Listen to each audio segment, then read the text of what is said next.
Let's go.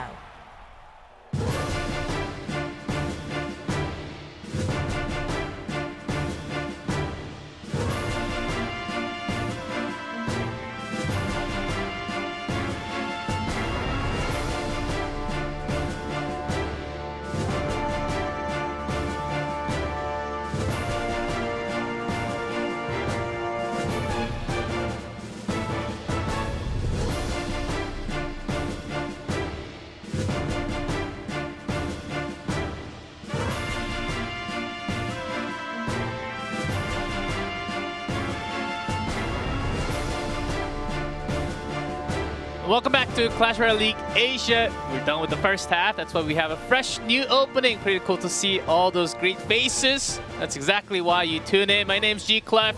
With me is Paper Thin. We're gonna go through Group A once again, which means we're gonna have rematches starting from today. Yeah, this is really exciting. The rematches begin now.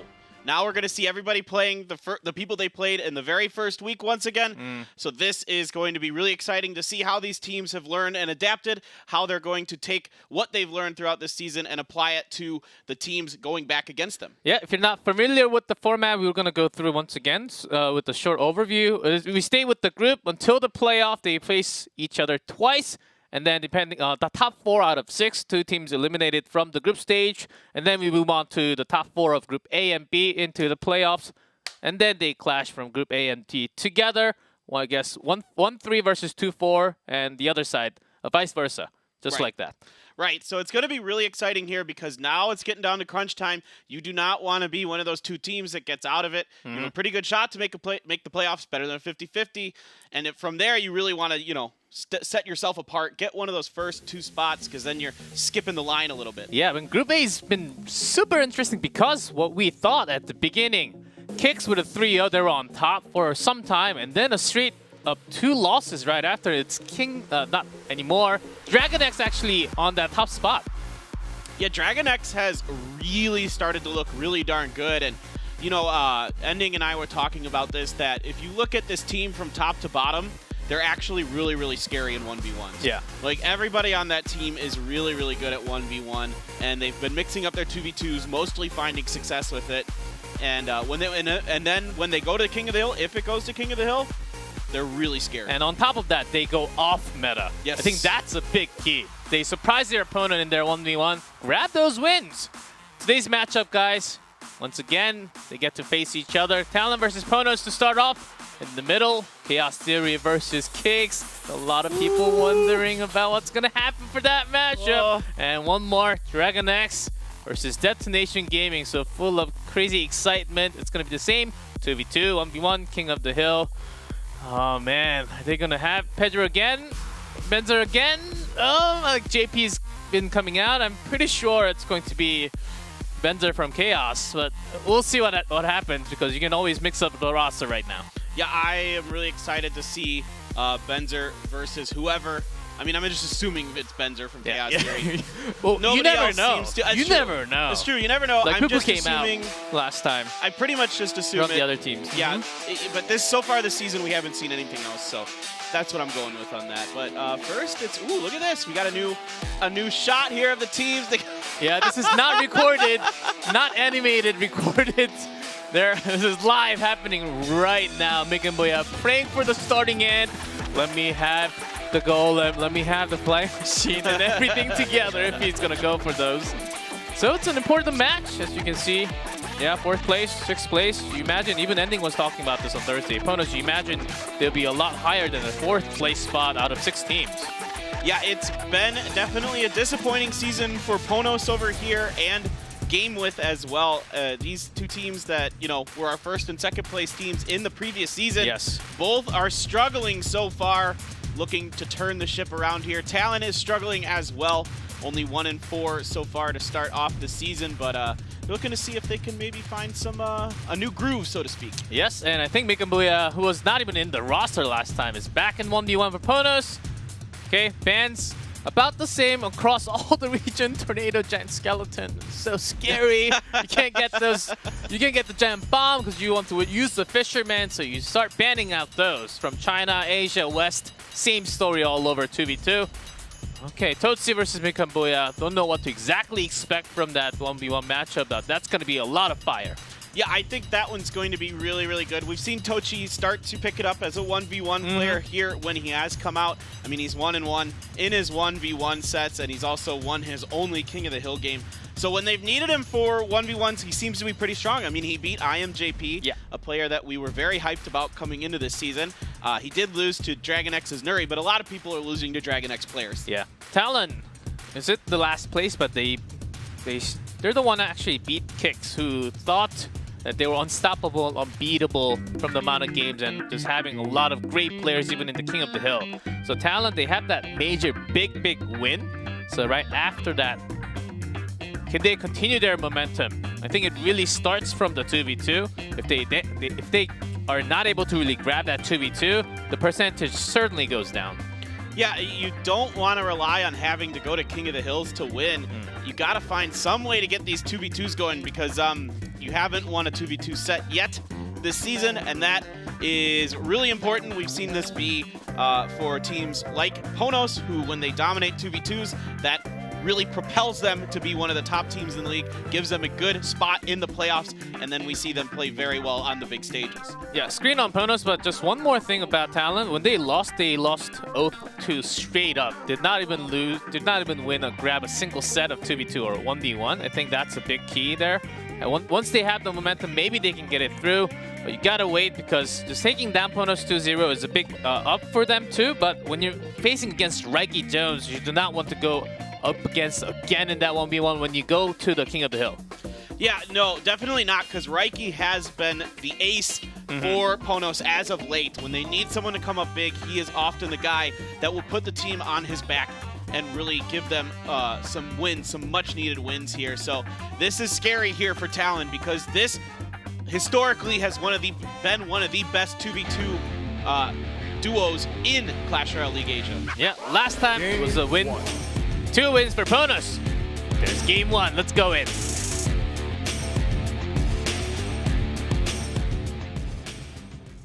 Yeah, lots of changes happening. I totally forgot about it. In Asia too. It's like a second half. New voice, yeah. Yes. We got a new voice. It's game 1. It's gonna happen every single time now. We did it during the rehearsal, and I just totally forgot about it. So no giant skeleton, no tornado means that we see too many graveyard freeze. I think we were headed that, but with the lumberjack, is PONOS thinking about their favorite balloon once again? Yeah, could be balloon. Sometimes we see RG paired up with it, but yeah, PONOS tends to favor cycle decks a little bit more than a lot of the others. Yes. So there's the Inferno Tower here, but that Dark Prince gets a couple hits. But it wasn't a charge, so it's once again. So he's trying to use that lumberjack once again. There's that balloon. Talon, no tornado, so has to drop that Inferno straight up. Yep, he was there as well, so will the death damage get it? Yeah, yes, just barely. Yeah, just in. So there's some more damage put in, but hear the sound from the E-Wiz, but no actual damage, actual animation. He does that sometimes. Yes. Even the Hog Rider does. I think almost every unit actually does that. We hear the sound, but not the animation, or we barely see the animation, but the damage goes in. Either one. Yeah, there's some kind of thing where the damage doesn't actually happen until a little bit after. Wait for it, yes. Okay, there we are. Now we can see what's going on again. There was a poison and a baby dragon.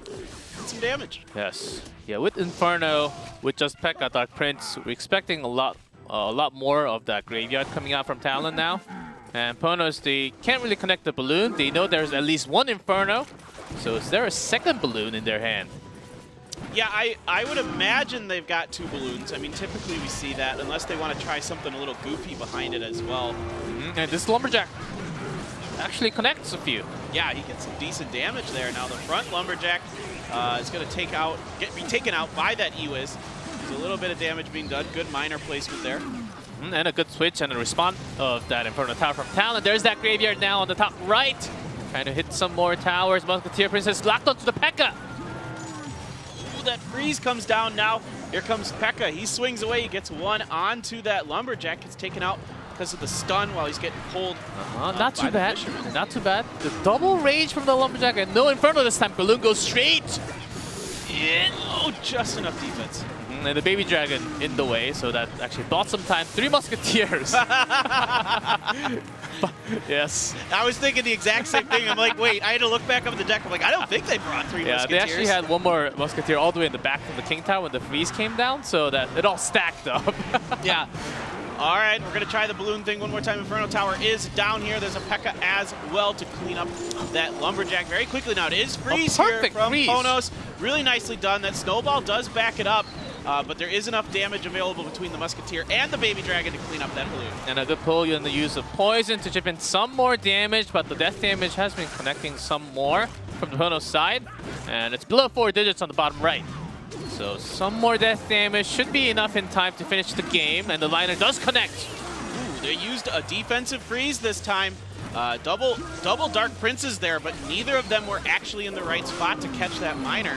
So he gets a few extra hits in. Now we're going to try a graveyard up on the top right. Lumberjack Musketeer doing a decent job. When the Musketeer and the Princess Tower is not locked onto any other targets, Skeleton's not really doing its job too much. And a counter push once again from PONOS. Now to 695 though on the bottom. All right, the freeze comes through again. This time it's going to get everything in there. There's a miner. He's going to try to clean up that Musketeer, but there was too much damage available from the Mega Minion as well. Another balloon immediately dropped. Now that Lumberjack's going to get, I think he might have got a hit in. Yeah, I think so. That's why it's 461. With the death damage, 189. With some spell cycle, that should be it. With a fireball from PONOS. And they're going to do it with no balloon actually connecting it, but death damage connecting most of the time. And few scratches from the Lumberjack actually chipped in a whole lot at the end. Yeah, it was hard. You have the Inferno Tower available for the balloon, but with the Lumberjack there, he's going to do some decent damage initially to that Inferno Tower. Sometimes he just ignores it because his pull range isn't nearly as big as some of the siege units like a balloon or a Pecker, these kind of units that you can drag from forever away. He doesn't really like to do that. He's more focused on the what's in front of him. Yeah, it's the duo that has been the strongest for PONOS, going back to their original, what they are the most confident with the balloon, with the Lumberjack, and continuing to do their job. 3 Musketeers. I know. On range. They're scary, man. They're really scary. Musketeers are really powerful. Yeah, 12 elixir 3 Musketeer. Yeah, that Lumberjack did get a hit in there. That's a big deal. I believe it's around 200 each hit, if not exactly 200. Something like that. And love the placement of those Musketeer on the back. It's not like Dark Goblins. They don't shoot as fast to get rid of those skeletons, but having one on the front, one in the back, so the freeze can't catch everything together, that was good. From PONOS' side to actually get all the skeletons out. They knew, very, very likely Talon's just gonna have a freeze coming down after the graveyard. As long as we spread those two apart, it's gonna be okay. Yeah, PONOS sniffed it out very, very early and played very well around the graveyard freeze combination there. Like you were saying, good placements with those Musketeers and their various other units there. Good Fisherman placement to pull things, you know, outside of the range of the Princess Tower, so it can start firing at the graveyard skeletons potentially. You heard it, Paper Thin. I heard it. We're ready. I miss our the smoke things. Oh yeah, I missed that. maybe only at the beginning of the set. Maybe. That's like my cue for like, okay, it's time to start. Yeah, and also the music too. Yeah, it's all different now. Oh, and a scratch balloon on the left. Ooh. Ready with that Inferno. So now we get the E-Wiz here as well. So that's going to be a, well, okay, never mind. That's a raged balloon just in time with that Clutch snowball. snowball, and their lava does connect.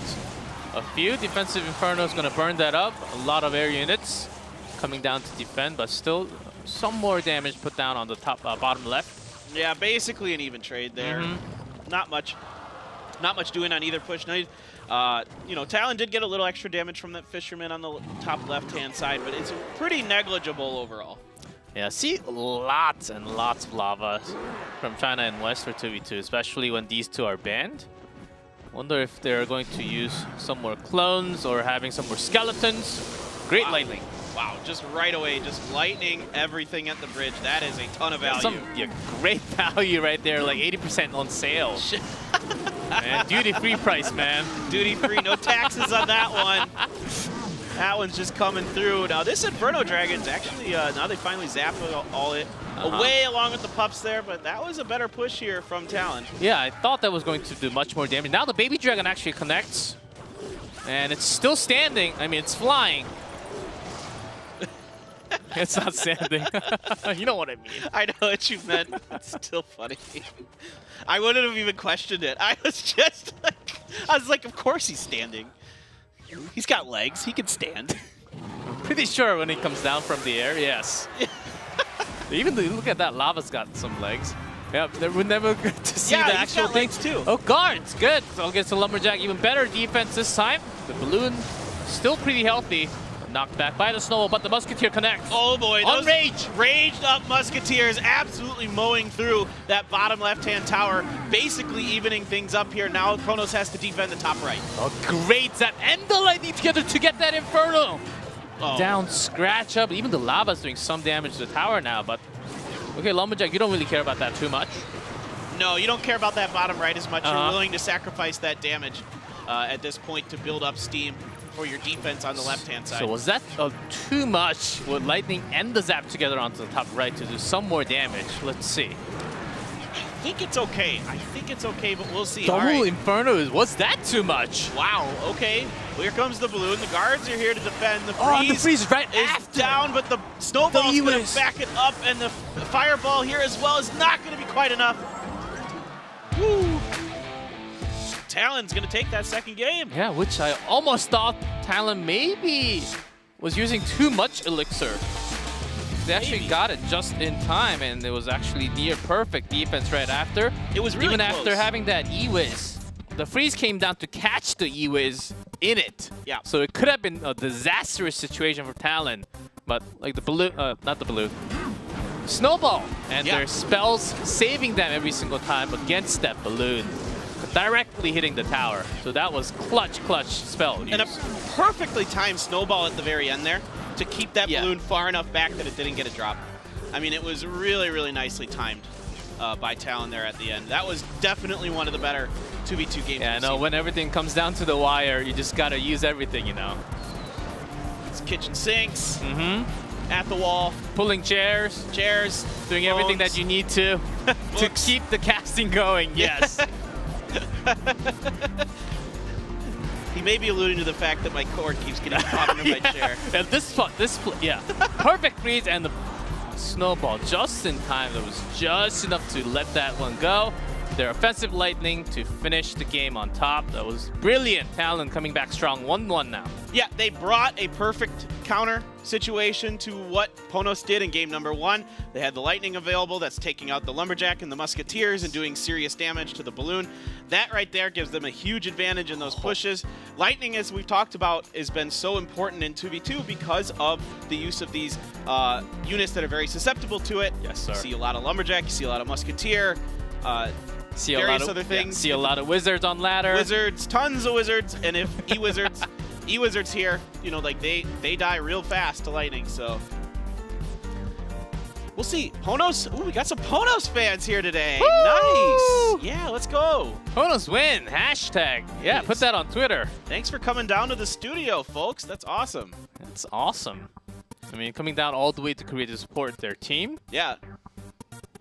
That's really takes a lot of time, effort, and passion for the game and the team here. And as timeout call from Talon this time, because it seems like it's possible for their first ever win on their 2v2 in Season 2. Yes. Well, yeah, they've got a good chance here. But they can't assume that PONOS is going to do the same thing. It's game 3. It is time to go. PONOS is going to bring something vastly different than what they brought in the first 2 games for sure. I can't imagine them using balloon. We've been seeing some more cycle decks, spell baits, lots of dark goblin, some more princess, goblin barrel of course, and Japan seems to be the region out of all 3 from Asia that does the most.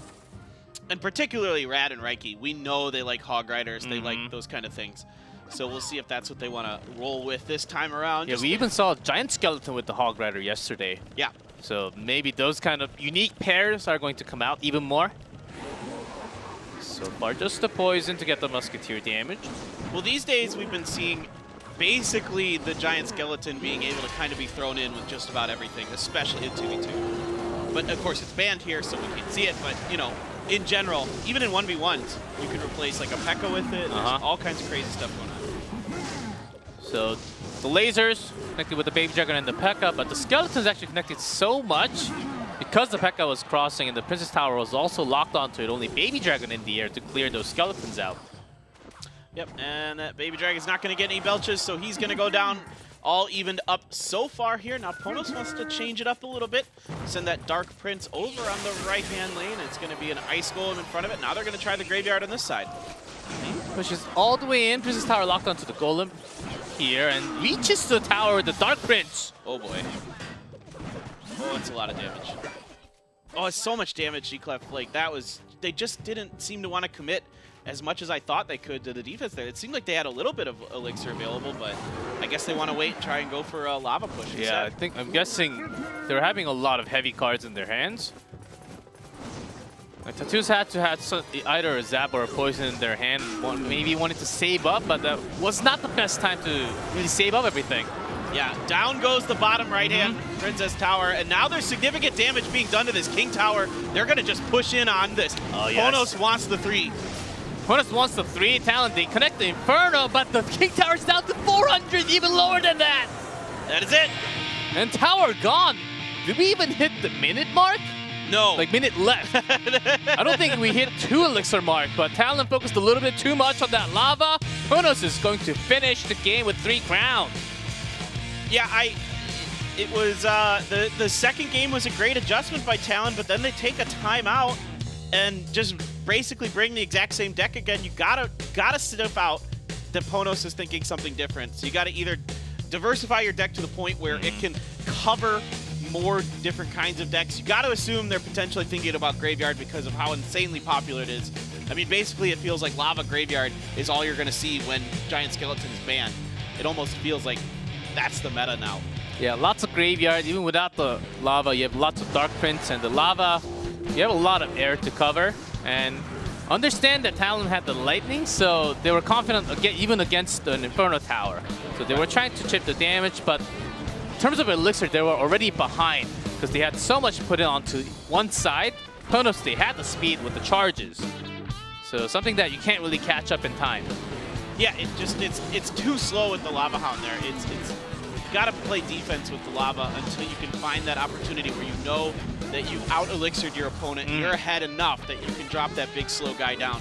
Because you can't be behind an Elixir when you're in a Lava situation a lot, because you're just not gonna have anything for defense and your opponent's just gonna pounce on it. And sometimes you just have to let the Lava go and defend on the other side.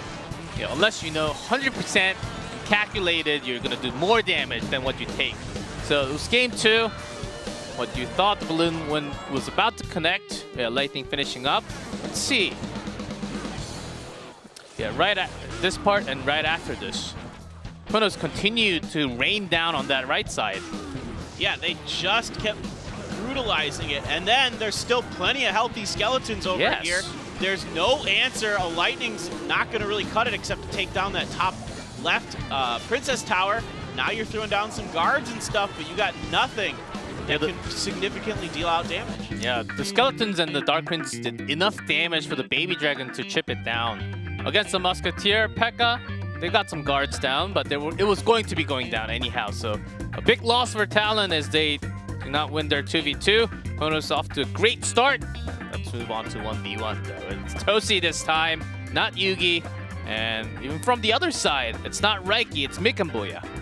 Yeah, this is a big game for two different reasons, right? You got Talon, who's looking to just try to stay alive in the playoff race. They're 1-4 right now. They really need a win. They're really relying on Tochi this season to play well for them. He's the big part of why they have their one win at all. On the other side of it, Mikanboya. Why is he important? Because quite frankly, he hasn't been playing up to the standards we expect of him so far this year. Yeah, in a similar reason like Expo Master. Exactly. So, a godlike play seasons before last year, but this year, not up to the same form, not up to the same condition and level of play of what they've shown before, because they have the potential that if they showed the top level play before, they can certainly do it again. It seems like it, but it's taking so much time for them to come back onto same shape of form. Is it going to come out, or is it going to be never like that? Yeah, it's almost starting to get worrisome if you're a PONOS fan that Mikanboya seems to just not be able to kind of be that same superstar we've seen from him in previous years. But here we go. Game number 1, Tochi Lovac versus Mikanboya. Yes, Mikan's back. And there are huge number of fans out there for Mikan, also for Tochi. Let's see what they're gonna grab this time. All right, well, so usually with Goblin Cage these days, there's Fireball. Yes. Probably Lava Hound here from Tochi. Yes. And see the spell bait, it's been coming out so much more. Ladder, Grand Challenge, see our West, East, China. It's because everyone's watching Jack. Yes.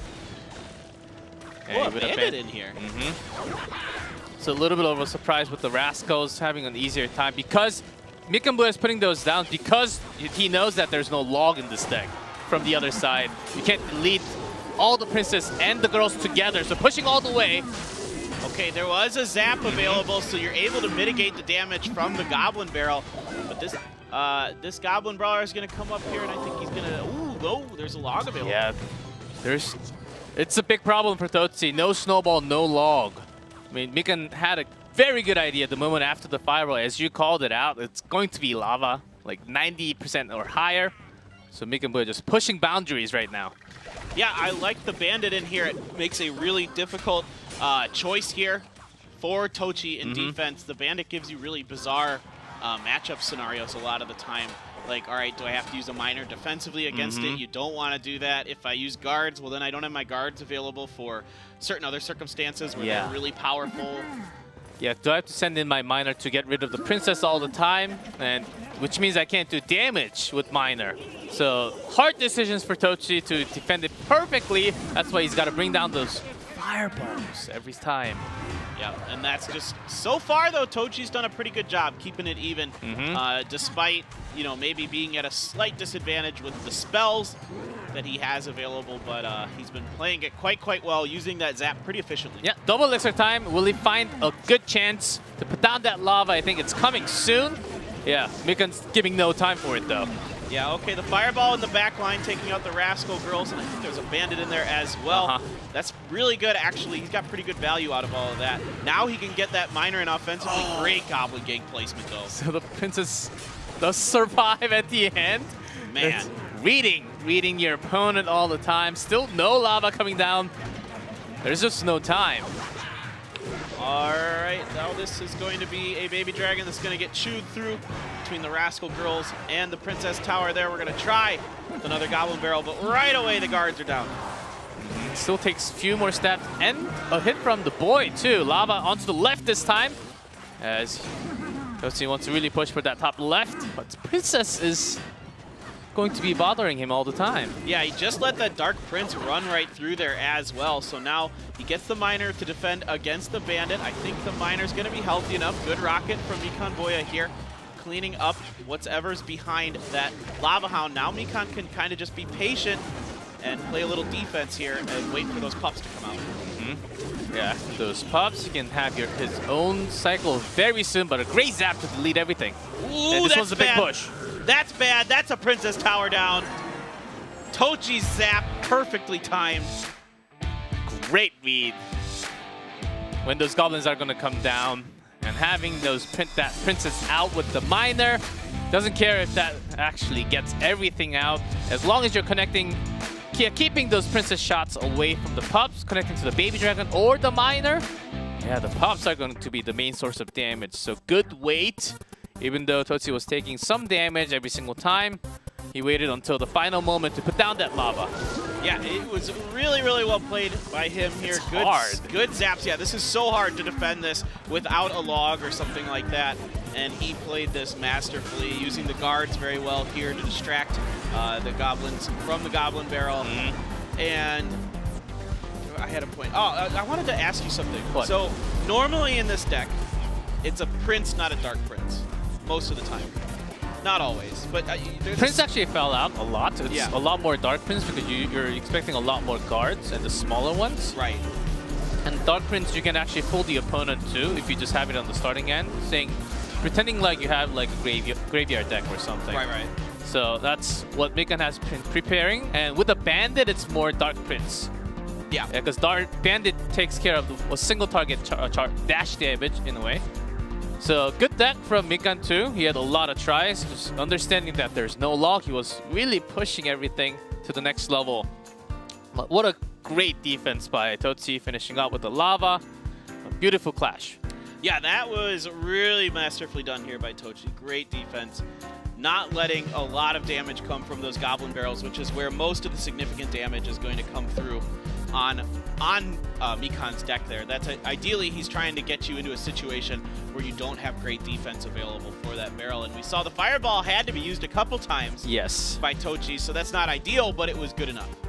Yeah, the first two just against the Goblin Barrel, he's losing an elixir, but the later two, when he was spamming 2 on the bridge, he was actually gaining more than 2. I think those were really big, catching the Rascal Girls, the Bandit, and a few of the Goblins coming out from the Goblin Gang, all the way together, if not the Princess at the same time. So those fireballs really clutching the reason why he was able to really bounce back at the end. Those great fireballs. Yeah, definitely well done here. Now, how does Mikanboya change it up? This is an important game for him, I feel like, psychologically, not just for PONOS as a team, but also for him psychologically, to try and find some way to get into his old form. Yes.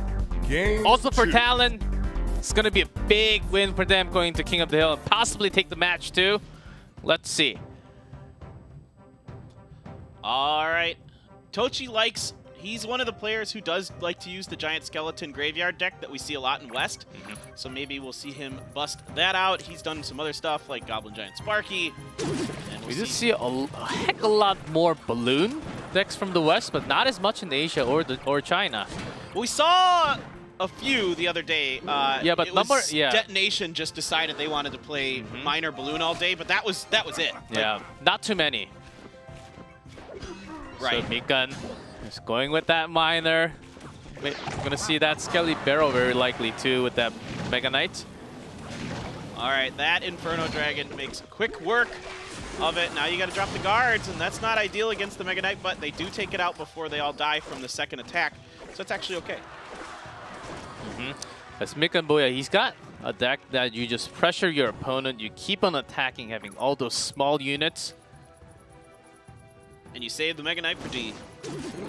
Exactly, against all the ground ones, and against the Giant Skeleton, it's pretty good. Yeah. And what Tochi has with that Giant Skeleton, we'll have to see. There's a lot that could fit in with Tochi's deck right now. There's no like one answer that I'm like, yep, it has to be Very this. likely Graveyard. Wow. And a straight up balloon with the Mega Knight here, and as we speak. No defense. Tochi's just like, whatever.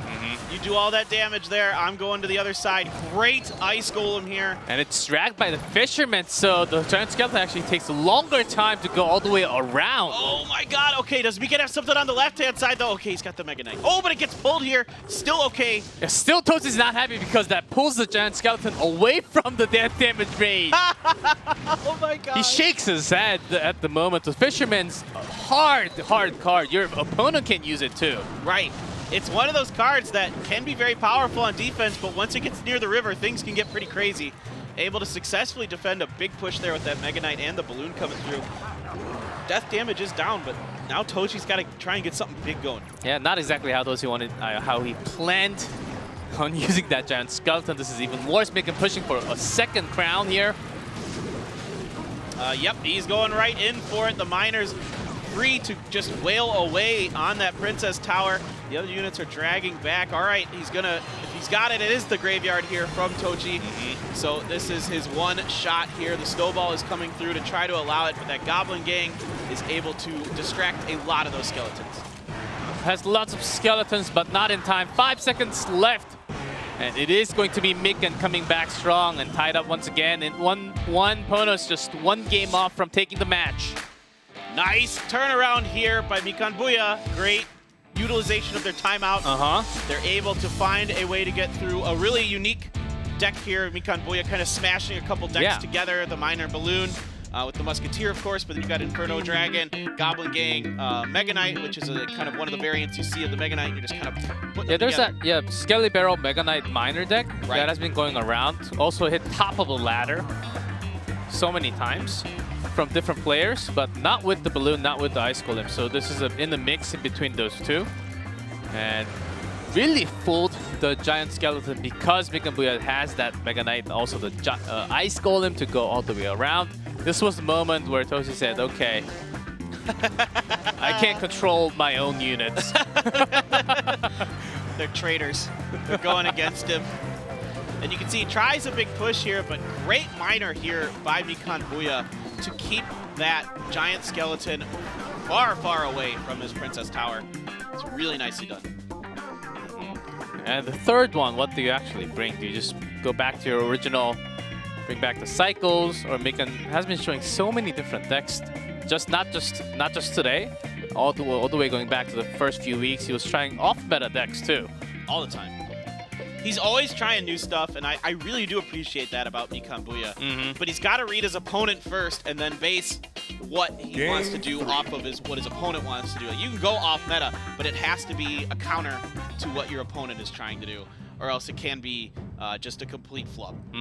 It is match point for PONOS. Mikanboya ready with that slanted shoulder. His style is just, he's the only person I know that plays like this that I can remember, that he almost looks like he's like at like a shooting range. About to fight. Yeah, about to box. to fight or something. Bar Barrel. Yeah, Bar Barrel actually been used a lot more than before. But Tosi's got a good answer against that barrel now, so he's going to be happy. All right, is Mikan going back to deck numero uno here so far? It looks like it. See if he made any changes to it. The Goblin Gang is down here to distract this baby dragon. Try and buy some time for these Spear Goblins to do their thing. One Belch gets in, but that's not that bad. And for Tochi, it's still a little early to tell about with the E-Wiz. Still can be RG, still can be Graveyard with the going back to the old Graveyard decks too. Right. I thought initially RG, that was my first impulse, but could be, even with the Furnace, there's still a few other things it can be. Yes, at the beginning, just a few weeks ago, with a Bar Barrel, it was just an RG. And then players just implement everything with that Bar Barrel now too. So it's a meta where you can actually bring everything out. You don't just use that pack 100 times. Yeah, you can really rotate things around. Like, you can try to fit in counters to what you think your opponent's going to do. You know, you can swap out a Giant Skeleton for P.E.K.K.A. or Mega Knight for P.E.K.K.A. in those types of decks. And there's all kinds of other weird little tricks you can do. You can use a Graveyard instead of an RG in some cases. Kind of have similar setups to kind of trick your opponent. Yeah, this Baby Dragon not in the Princess range yet, so it got the Princess out easily. Yeah, Princess Tower. I mean, Princess Tower and the Prince. Gotta get those stuff right. Yeah, that Rascal Boy gets pretty well evaporated there, so the Rascal Girls cannot do much. It is indeed the Royal Giant. This time the Goblin Barrel does get a few hits off, but that Royal Giant, that's 2 shots, 3 shots. Okay. Yeah, and Bandit also got no dash onto the RG. Yep. It was placed close enough, which could have been one less shot from the RG, but still good enough for Mikanboya. But he's gonna connect those barrels. Yeah, but the Barb Barrel is available, so it makes it really hard here for Mikanboya to get that to go through. Now he's tightened up his defense here. He needs to keep himself available for that RG when it comes down. Make sure he's got the proper defense available for it, because he can't afford to take 3 more hits from it. Okay, Mikan just dropping down the Rascals to keep the Princess alive, but no damage going in further onto the bottom right. Even locked onto the Furnace, so good defense for Tochi. Yep, all right, what does he have available for this RG? This time the Bandit is well placed. Gets the dash with the Goblin Gang as well, so only 2 shots this time from the RG, but still that is pretty significant damage when you compare it to the damage that he's done. Now onto the left because the Princess Tower was locked onto another unit, but double Princess onto the right side. So even more that Tochi has to defend this time. All right, good placement with the Rascals. Buy you enough time to get rid of that Baby Dragon and the Mega Minion.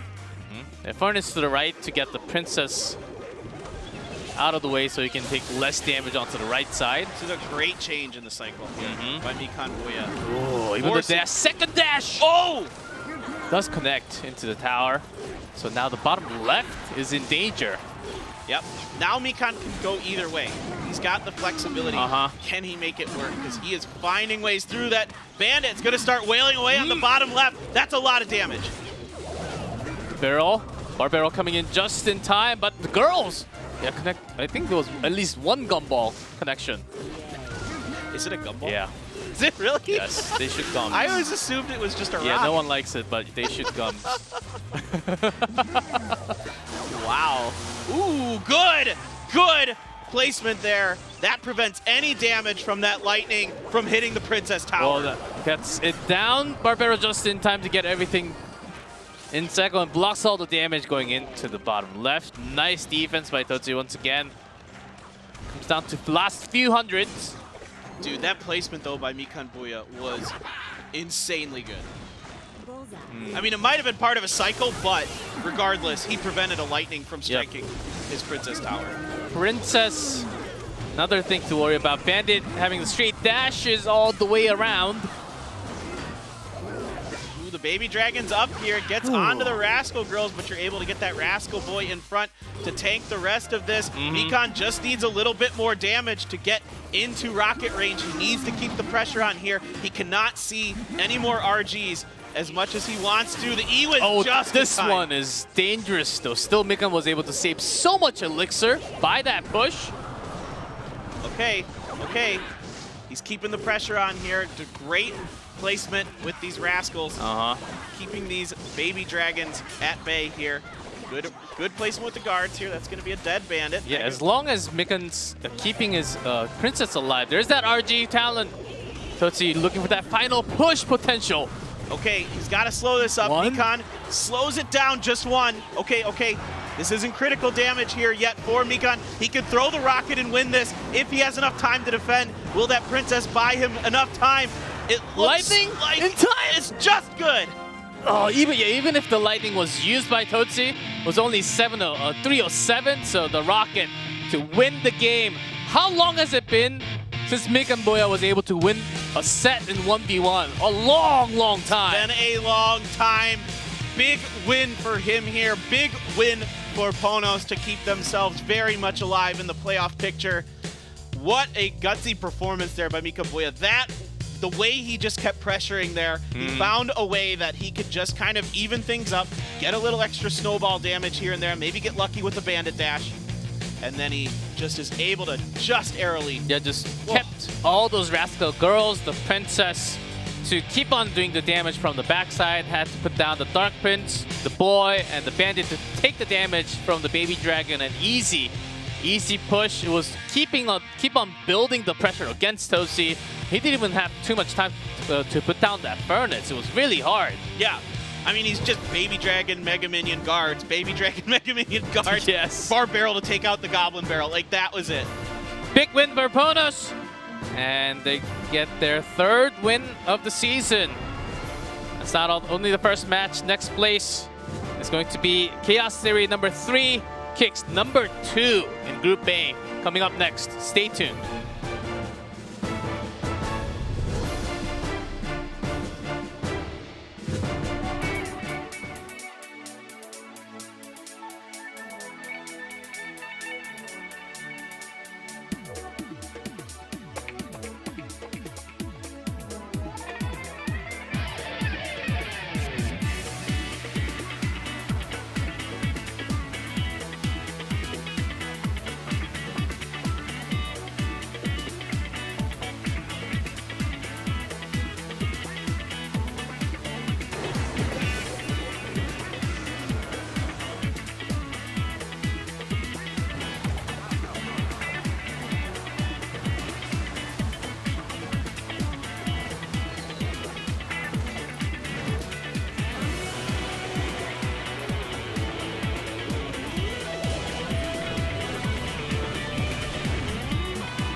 Let's go.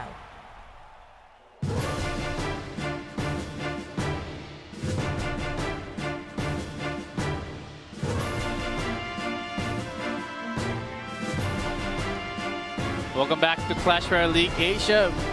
That opening video, I'm liking it even more every single time I look at it. I'm finding something new about it. I like the one where like Mikanboya's like laser shooting out of his eyes. Like yes, that's why we won. He's powered up, and now this is a real powerful match here. Kicks going up against Chaos Theory. I cannot wait for this one, G-Cliff. Yes, it's their first time doing like a cheer right before the match. Let's see. Second place, third place. Same 3-2, but just by the plus, they're in a different place. Will it be the same matchup for the 1v1 or the 2v2? It's early to tell, but last time it was down to, didn't really go down all the way. It was actually pretty well handled by Kicks. This time, we're yet to know because Benzer last time did go down pretty easily. Pedro handled Benzer very, very well when they matched up. All right, let's see what we got here. Okay, we're going to get that rematch, though. Exact rematch of the roster. Woo! I can't remember if the fourth player was Carolus, but I think that's exactly the same, though. Yes, it has to be. It was. I'm looking at it. Yeah, yes. It definitely was. This is, now the 2v2 is different, though. This is the first time we're going to get to see Mountain this season. Oh, yes. What am I saying? It is their first time. Yeah. So erase what I just said. Fun.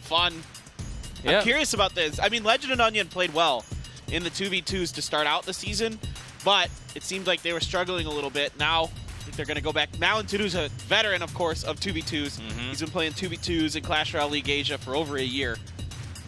Yeah, last time went all the way to King of the Hill. IMJP had a good run, and then Legend was the one, the finisher to kick things off for Kicks. In the previous match, it was 2-1. Kicks taking the match of Benzer. I'm pretty sure he wants to take the revenge against Pedro. It is the matchup that he has been waiting for about a month now.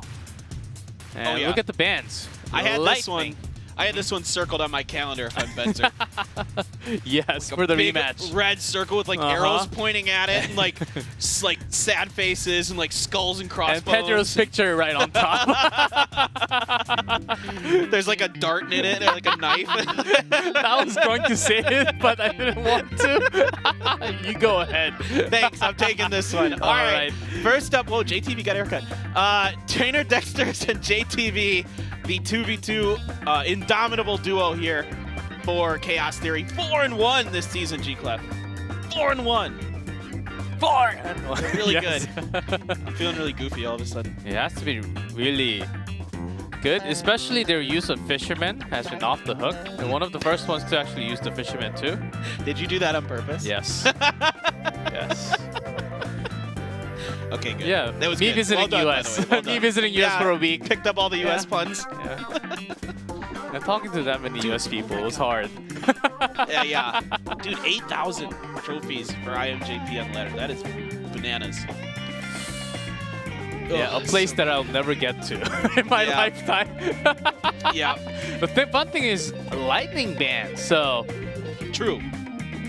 Expect a lot of Infernos, and to get that out, you're thinking about like Earthquake, Zaps. So think about these spell options in your head before we go into the match. I think we're about to get in. Deck choices. Graveyard seems to be the very, very promising option for all these teams. Yeah, I definitely could see that. I could see something like Hog Rider with the Earthquakes like you were talking about. Because of these bans, I think you can kind of get away with it. Now, Tornado is available, of course, so it always kind of makes things a little goofy. But we'll see what they want to do here. Royal Giant very much in play here, but it's going to be a little tougher with Royal Giant because of that lightning ban. Because normally, you know, you like to have the lightning there. Get rid of those Infernos. And there were a couple, not just a couple, a lot more clone decks coming in and out all the time. Okay, that log was not perfect, trying to get the Dark Goblin actually connected. Let those skeletons connect a few. All right, it looks like it will be a graveyard with kind of like a spellbait potential mix-up here for Chaos Theory. See exactly what's all behind this.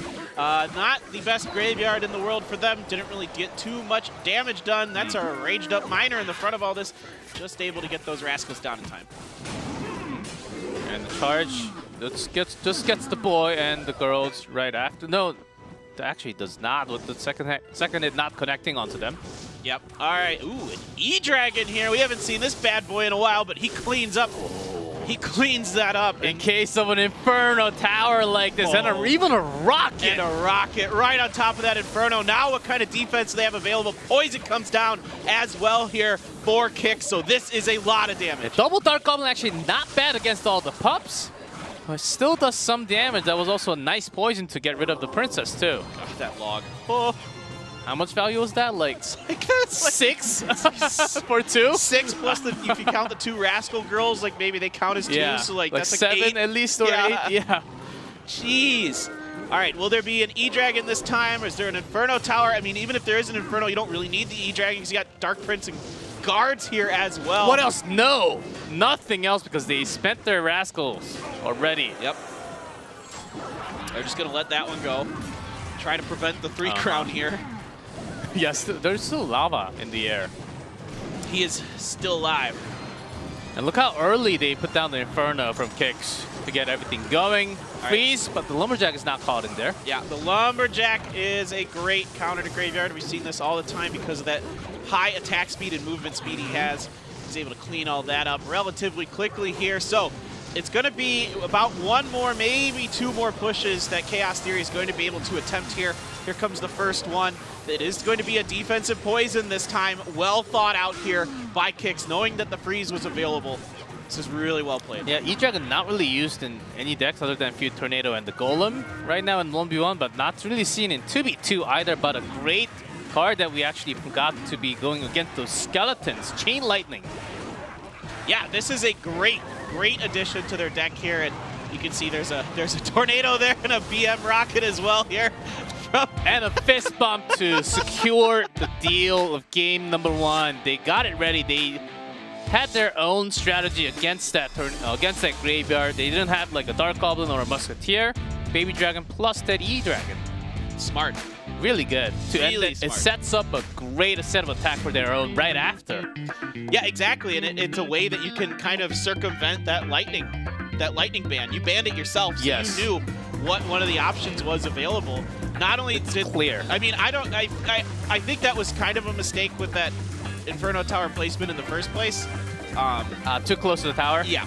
But I don't think you normally really ever expect a do rocket. that unless you're like forced into it. I mean, of course you're not expecting a rocket. But still, I think like traditionally you should keep it a little bit further away. So yeah, so this is the 2v2 that we have been digging for a long time. You bring a really smart ban and expect what kind of cards are going to come out at the exact time you're ready with the E-Drag. In case you miss, you're ready with the rocket, so you have a lot of other options to keep your opponent at the basement. Yeah. That was really clean. They were ready with everything that Chaos Theory was going to bring for their duo. It was so well done. Yes. Everything was, had a purpose. Everything in that deck had a reason. And it, at some point or another, came into play, basically. I mean, other than the tornado, which is hilarious that they didn't really need it. Yes. Just in case if there's like a balloon onto the other side, yeah. Or like lava, because it was not banned. By banning the lightning, smart choice. Now, was this enough time for Tyrannus Dexters and JTB to actually change everything what they wanted? We'll see. Game 2.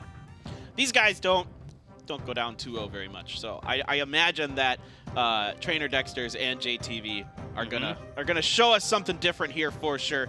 Definitely give Kicks a run for their money. Yeah, they were the ones banning Graveyard last time when this matchup actually happened.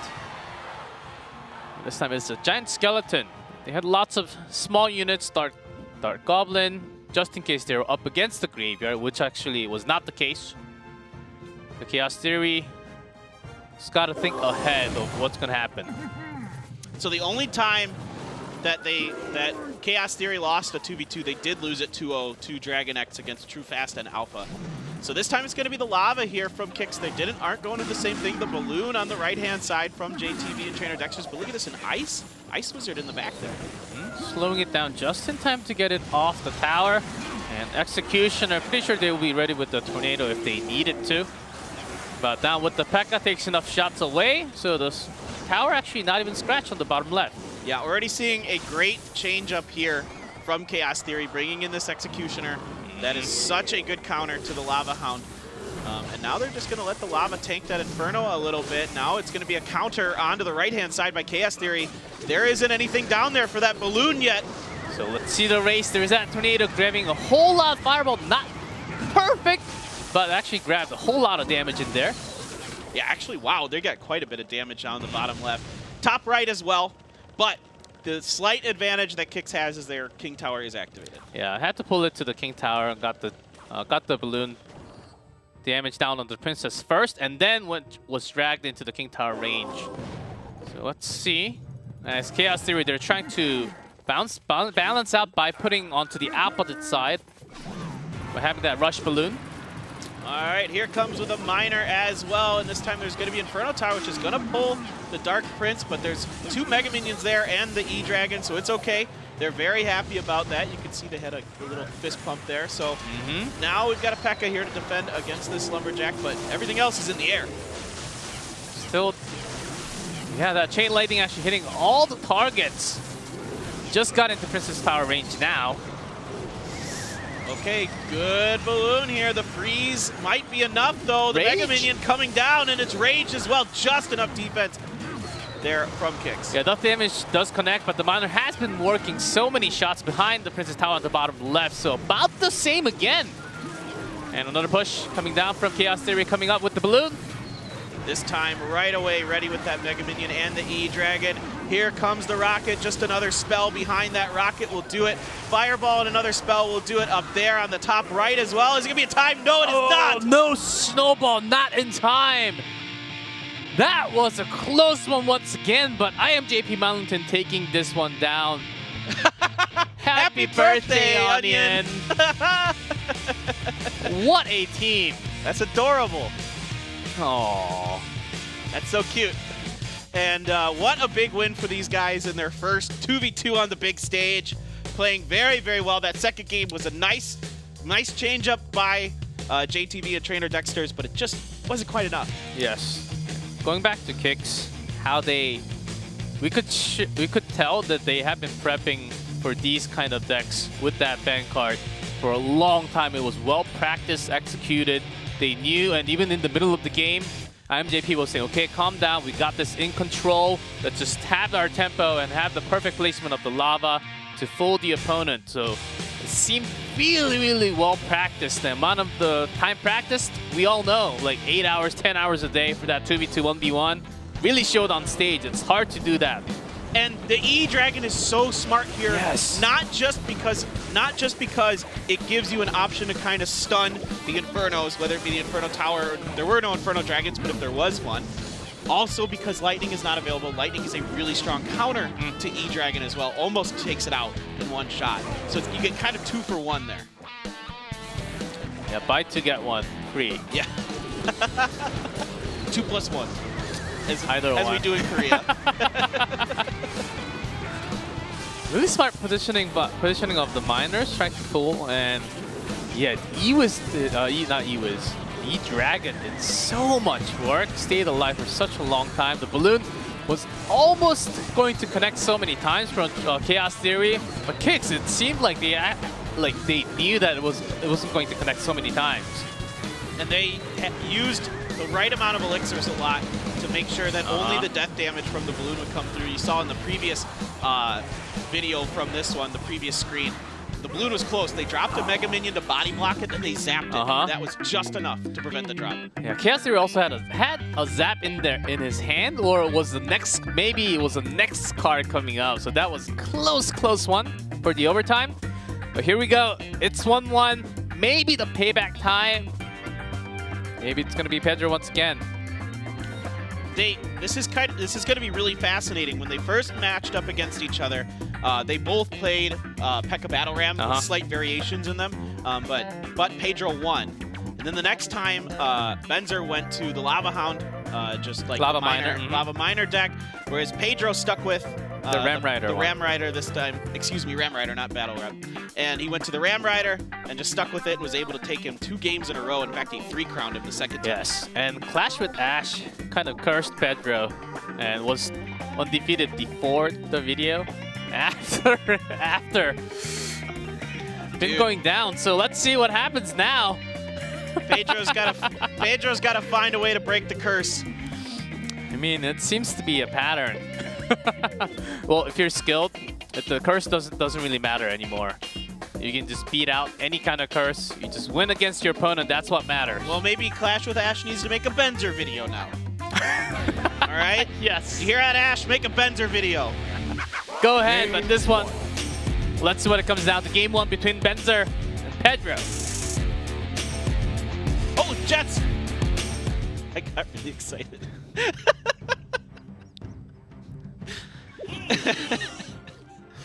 All right, don't make a Benzer video. Actually, I like Benzer.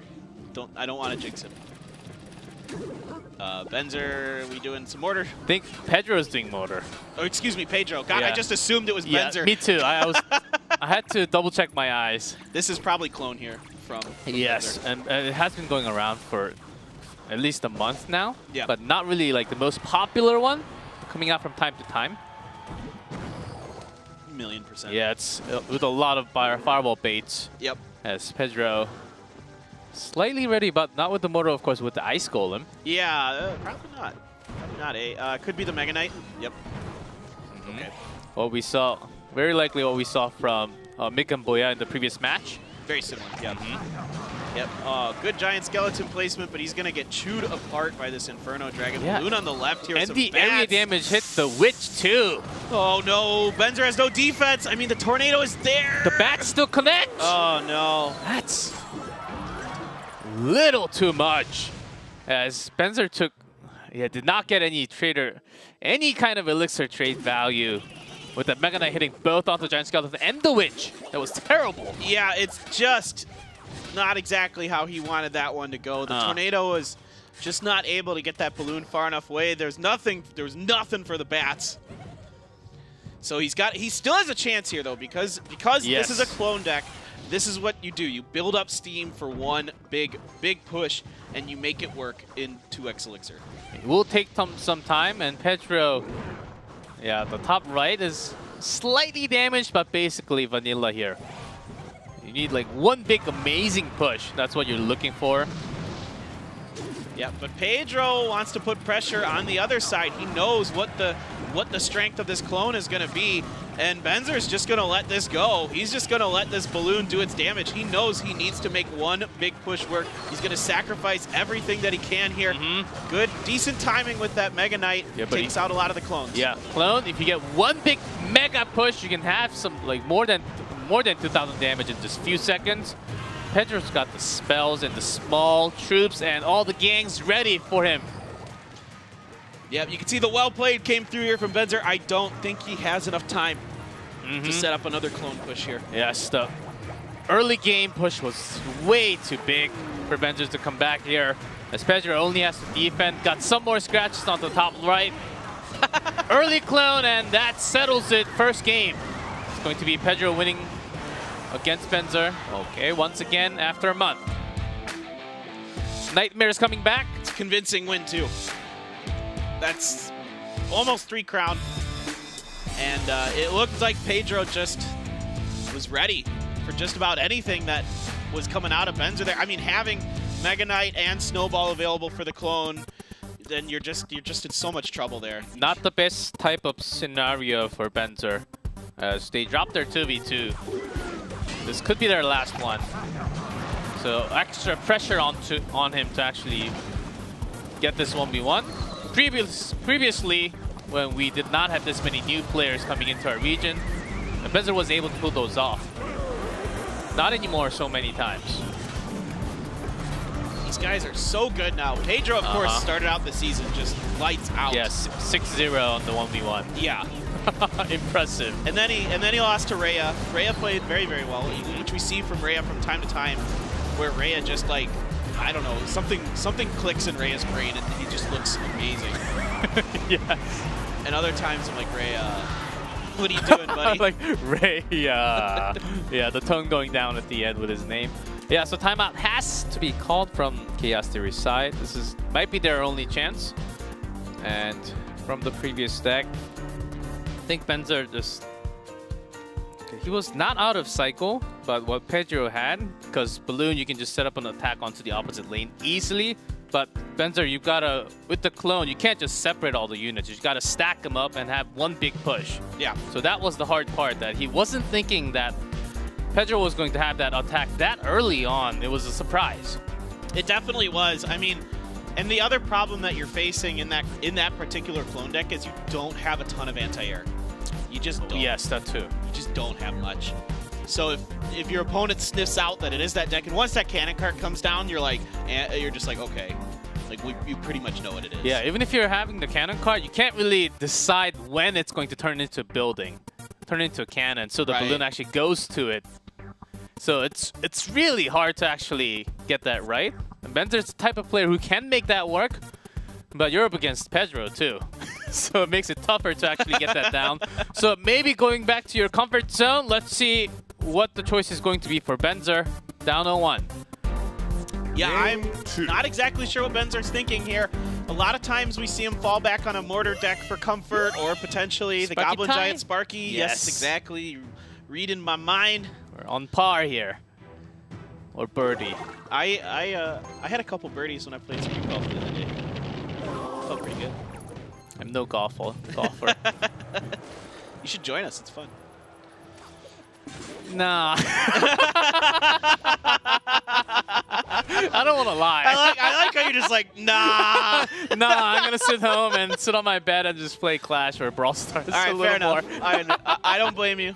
All right, well, so if this is Royal Giant from Pedro, it's not your normal. Uh-oh. Okay, Fisherman, a little more earlier pull from Pedro, which actually makes it okay for Benzer, because the Giant Skeleton still survives. Actually, you saw Pedro kind of turned his head there. Yeah. When that Giant Skeleton came down, because he's like, oops, this could be bad. You don't want to pull that thing inside. Okay, it is the Royal Giant here. Yeah. Also, Benzer's got to be careful having that RG pulled into the tower range. Does happen from time to time. Having Furnace here is quite nice against these Hoggies. It is a pretty decent counter to it. Usually, yeah, there's only one or two that come through and they're not super healthy. Yeah, even with the bats. Yeah. So a big push. Nice read from Benzer, having the Skeleton, making sure those survive. The Hunter, not bad, taking out the RG. 2 shots, I believe. Yeah, 2 shots there for the RG, so not too bad. Not too bad for Pedro. Potentially a big spell on the back end of this for Pedro. Yeah, imagine how scary it would actually be if that hook also does damage. Oh, I know. Oh, man. It's like Ram Rider Snare that actually does do damage. Oh, yeah. It actually takes out a lot of flying units, like the minions. Bats. You don't even realize how much damage it actually does. Yeah. Goblins. Does some pretty significant damage to them. Okay. Looks like this time it's going to be Benzer trying to set up a push. Your 3 Musketeers! Exactly what was expected. Coming out from China potentially, but having it out with the lightning. +3 for Pedro. Yep, Pedro here with that lightning. Is that going to activate the King Tower? Yes, it does. So that's a nice little feather in Pedro's cap here. Yes, even better for Pedro. All right, the Hunter has to be placed further back because otherwise that Mega Minion and the Baby Dragon would make short work of it here. We're able to only limit the damage from the RG. Oh, those are some beautiful lightnings coming down from Pedro, though, taking out so many of those units, critical units that Benzer needs for that setup for that Royal Hogs. 1 belch from the Baby Dragon. Now we're going to try and get this Giant Skeleton push going again. Immediately the RG has come down with the Hunter quickly following it up. Really nicely read here by Benzer, but that Hunter is going to get pulled and mitigate some of the damage. Yeah, away from that RG. Also, the Skeletons, the Fire Spirit actually connected to the Skeletons. Yeah, letting the Fisherman connect to the Hunter, which is not what Benzer wanted. Also had to use that Snowball to eliminate that, but didn't really happen perfectly for him. Yeah, this is starting to look pretty dicey here for Benzer. He's going to have to find a way to get these giant skeletons in. Yeah, 2 furnaces at the back. This one's going to be harder than every single time. One of the Musketeers survived, but it's also a hit to the tower. Yeah, that's pretty nice there. For Pedro, it's starting to get pretty dangerous here for Benzer.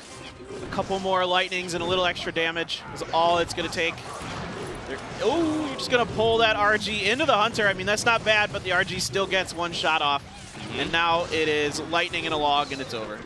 Yeah, with the log doing damage every single time, Benzer had no chance of actually putting down those piggies with so many fire spirits on the way in the furnace again. Seems like an impossible mission for me. Yep, here comes the log here from Pedro. He is once again going to take down Benzer Royale. He 2-0s him on the season. He 4-0s him in games, 2-0s him in sets. That is not an easy task. New Kicks, as a squad, really strong team, but to take down Chaos Theory again. And the second time, 4-0, clean sweep, perfect game. Perfect 2 sets. Curse has been broken from Ash, for sure. And not just that, their 2v2 was absolutely crystal amazing. 1v1 from Pedro, it looks like he's back alive in a perfect form again. I mean, I don't know what else to say. It was just so well thought out by them to the 2v2s to the 1v1s. They had a great read on their opponent. They had great play in the matches. Really heady play, especially with Pedro coming in with that balloon on the side, and there was just nothing Benzer could do. Yeah, I think this match is literally clip this match and title it how to play competitive Clash Royale. I think that basically sums everything up of how you're supposed to have 2v2 1v1. What a perfect match. That's a win, big win for Kicks. Ready with another match? DragonX versus Detonation Gaming coming up very soon after a 7-minute break. Don't go anywhere.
Let's go.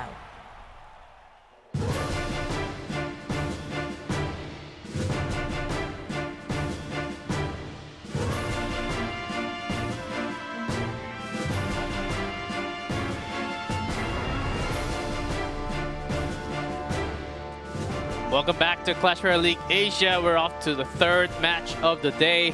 What an incredible day, and the level of competitive that we actually have, it's somewhat touching, I would say. This has been like such an exciting week of Clash Royale League Asia. All the games have been really, really good. Yesterday, we got to see tons of exciting decks, a bunch of just kind of off-meta things that a lot of players are trying. We're seeing Royal recruits all over the place, not just here, but also in CRL West and others, as people are trying to mess around with that. But in Group A, this is just really well thought out, really well prepared stuff we're seeing from these teams. Especially from kicks from last match. Let's move on to our final one. DragonX, #1 spot of Group A. Really strong, especially after TrueFast coming in for that 2v2. I think that's the real key. They've got the communication down and everything together, which was a big surprise. Detonation not doing so well, but they're still 2-3, 5th place. This is a Detonation team that seems to just be hit or miss. There seems to be all or nothing with them.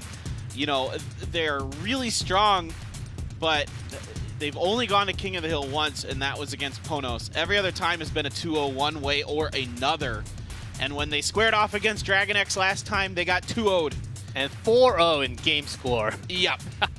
So maybe this time, yeah, TrueFast Alpha again for DragonX. Tempura Joker. So different pair compared to last matchup that they had for 2v2. Lava Tornado Ban. Yeah, not too much.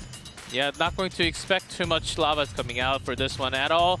So expect a lot of Giant Skeleton for the Graveyard Plus.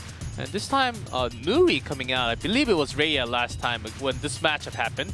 Yeah, against Line. Okay. And Line took him down 2-0. Line just expoed him 2 times in a row. And, like, maybe that's just a weakness of Raya's that he had. But then we saw Raya play very well on Thursday.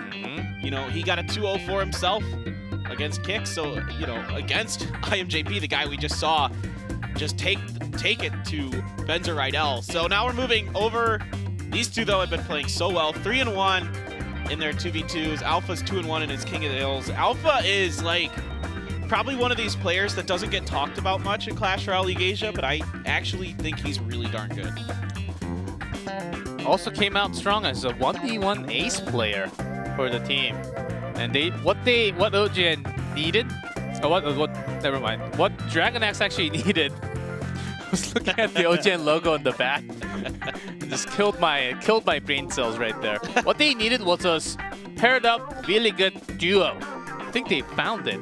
The reason why they're standing on top is because of that duo. Yep. And for that 1v1, they can rotate around. They've got strong players all over.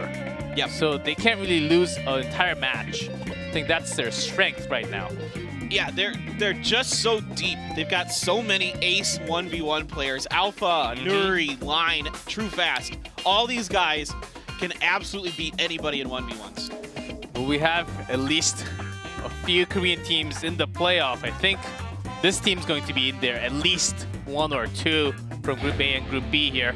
Let's get on 2v2 time. TrueFast Alpha from DragonX. And Pura Joker from Detonation Gaming.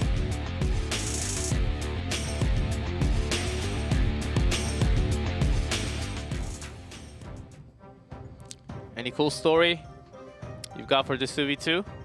Well, I mean, the lava is banned, I think, just as more of a meta ban more than anything. I mean, DragonX, they like to play the lava themselves, so, you know, obviously the Dark Goblin indicates that they're thinking there's going to be some kind of graveyard stuff coming out here from Tempura and Joker. Since few more spell baits, Lumberjack might be looking at somewhat of a different deck from Detonation. DragonX, they're certainly ready with the spell baits and having lots of small ones. They're ready with that graveyard too. So locked onto it, lots of Dark Goblin, even ready from the Detonation Gaming side. So look at that attack. So many skeletons, about 500 damage. Yeah, that's pretty decent damage there for DragonX. They played flawless defense so far. No damage to any of their Princess Towers. Just going to cycle some skeletons in here. Now there is a skeleton barrel, and we see that paired up. Now, oh no, you don't want that. Just bridge spamming the Dark Goblin every single time. So DragonX, they're really chipping this down, and now they're bringing the Princess, which was not in their, maybe in their starting end, but they wanted to really use it later. So really testing the reflexes of Detonation and also messing up with their cycle too. Making it just a little bit harder to get everything around that Mega Knight. Now we'll see if there's what kind of answers DragonX has, because Tempura and Joker really do favor the Mega Knight. They play it like 3 out of 4 times they've played 2v2s together. So, but the balloon's a little bit of a mix up there, but the Inferno Tower is available along with a lot of rascal gals and a Dark Goblin to help deal with that.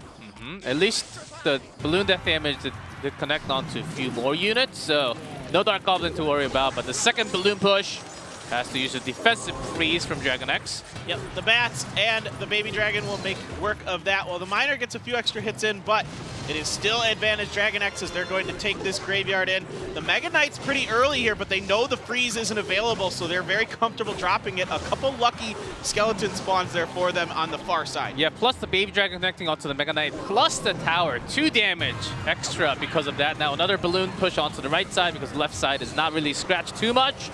Rage up, but the gals plus does go down just before that the freeze. No, no, no. It can't come down that late. Good log, but this looks like it's going to be too little, too late here. They just need to cycle through their spells a little bit more, and they'll be able to take this down, or they can just go for a graveyard. And this time the Mega Knight's out front. Yeah, they feel it. After that freeze, the game was over. So DragonX taking this one. Yeah, near flawless. Wow. I mean, they were very prepared. Very well prepared for that, for the Mega Knight stuff. I mean, you got enough defense available. You got the Rascals. That's pretty good against the Mega Knight. You have your freeze. You have your Inferno Tower against the first balloon, the second balloon. Just use a defensive freeze to get that down. When you have an opportunity, turn that into an offensive graveyard freeze. They didn't even have to because they had a lot of units pushing through without the freeze at all. And if you're going to bring this pairing out for Detonator, you got to try something besides the Mega Knight, because that's basically all you played. You got to find something else in your repertoire to get this going. The balloons are a nice kind of mix-up in there, but a lot of the same defense that's going to be available, particularly the Inferno Towers and the Rascals, are also good against the balloon. Yeah, it was actually really hard for Detonation to have a perfect defense against so many small units. And the Dark Goblin, if you just let that go through, 4 shots, that's 400. And if that happens twice or more, it's already like about 1,000 damage into your tower. So you've got to really defend that near perfectly. And they didn't really have too many logs or like good tool to take those Princess, or like not the Princess Tower, the Princess and the Dark Goblin down easily. Well, we're seeing a lot more Princess because of that nerf to the Barbarian Barrel. Now and the fact that Snowball is so popular, Zap of course as well, and depending on the situation that you're facing, none of those spells take out a Princess anymore. It is Log or Arrows, and nobody plays Arrows. Sometimes you see it across other regions, but we never see it here in Clash Royale League Asia. Really. Yeah, and you don't want to use a Fireball. Yeah, Fireball's not good. Unless you're connecting to the tower at the same time all the time. Yeah. And maybe you get lucky and snag something else in one. Yeah, again. So this time they're ready with that not near perfect defense. Still gets one dart in, yeah. If you have a perfect Zap or a perfect Snowball, you can get it down without taking any damage from the Dark Goblin, but it's hard to have that kind of reflex. Yeah, it takes like, you just have to be instant sometimes. That Dark Goblin's got such long range, and he moves so fast. Yeah, and shoots so fast. Yeah, that too. Yeah, 4 shots.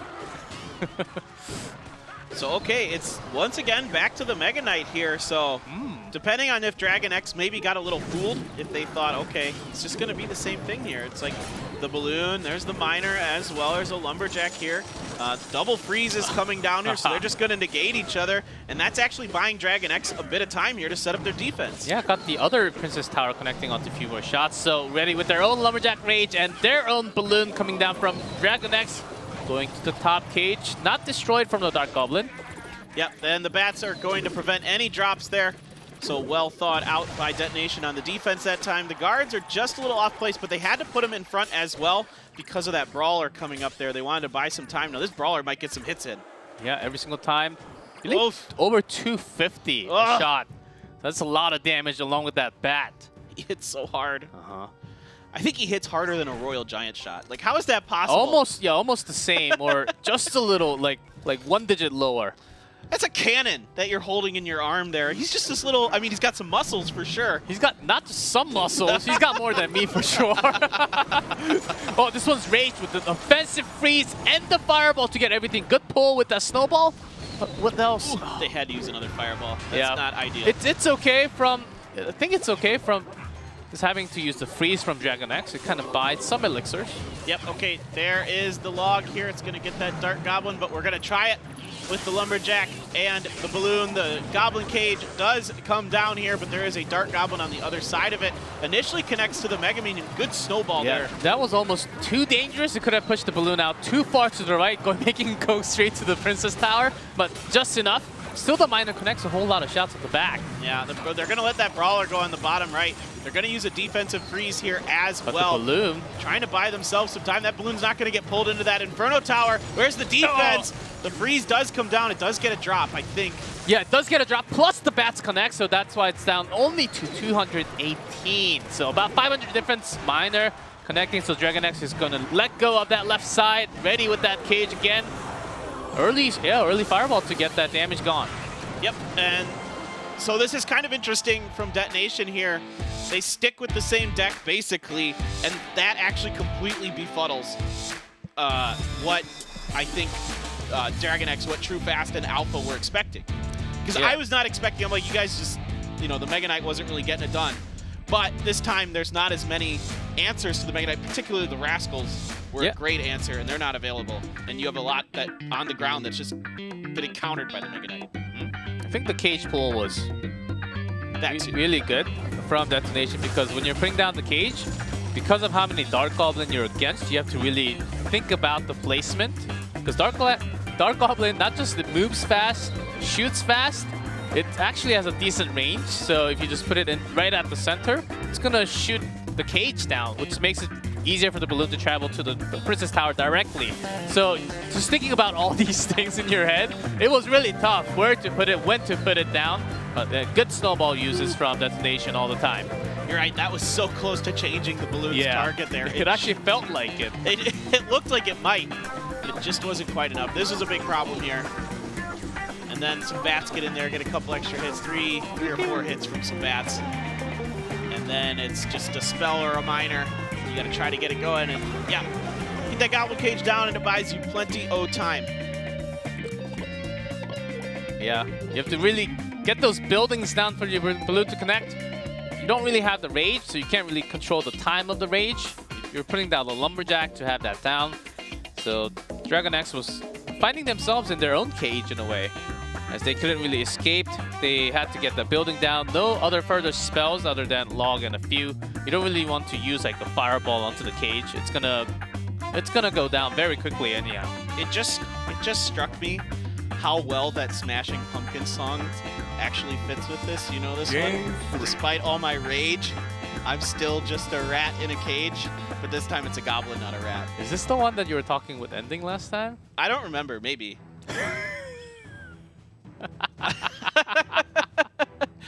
But it's so close. If it was goblin instead of rat, it'd be perfect.